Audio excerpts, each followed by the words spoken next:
Hindi pa man naipatutupad ang planong curfew ni presumptive President Rodrigo Duterte, ilang kabataan na ang nasampulan nito sa Quezon City. Matagal na kasing may ganitong ordinansa ang lungsod. Ang ilang nahuling minor de edad nakuha pang makatakas. Balita hatid ni Jay Sabale, exclusive.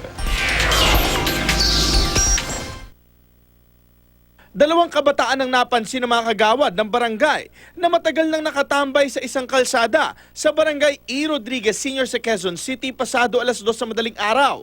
Agad itong pinuntahan ni Roberto Gabotero, assistant team leader ng BPSO, lulan ng pampublikong tricycle. Nang sitahin ng dalawa, agad silang kumaripas ng takbo na hinabol pa ni Gabotero.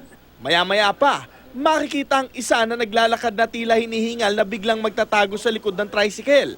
Pagdating ni Gabotero, paparain sila ng taxi para ituro ang nagtatagong bata. Nalagpasan pa nga ito ng BPSO pero nahuli rin. Nangi-snatch po sila, gumagawa sila ng hindi maganda. Kaya agad namin po na imbis na makagawa sila kagad ng ganong bagay, inuuna na po namin silang damputin. Ang panguhuli, bahagi ng pagpapatupad ng ordinansa ng Quezon City sa curfew sa mga minor de edad mula alas 10 ng gabi hanggang alas 5 na madaling araw. Sa pag-iikot ng mga BPSO at pulis, isang 14 anyos na babae at lalaki ang nakuhang tumakbo ng sitahin. Kahit pa inahabol na ng police mobile, patuloy pa rin sa pagtakbo ang dalawa. Kaya bumaba na ng mobile ang isa at tinakbo ang dalawa.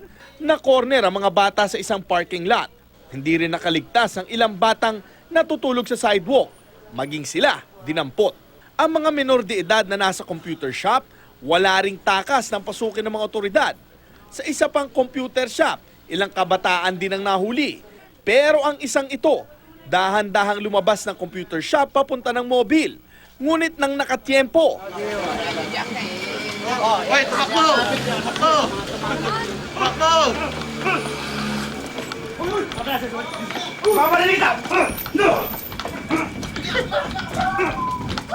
mabilis itong pumasok sa loob ng iskinita. Hinabol siya ng mga pulis at BPSO. Pero nakatakas pa rin ito. Diyan po yung ibang magulang na minsan pag hinuhuli po yung mga anak nila, imbis na matuwa, minsan nagagalit pa po sa amin. Humigit kumulang 25 minor de edad na nakuha ng mga otoridad. Ipinatawag nila ang mga magulang ng bata upang pagsabihan. Ang ilan sa kanila, hindi tutol sa paghuli sa kanilang 13, 14 at 15 anyos na mga anak. Nagigising ako, wala sa bahay.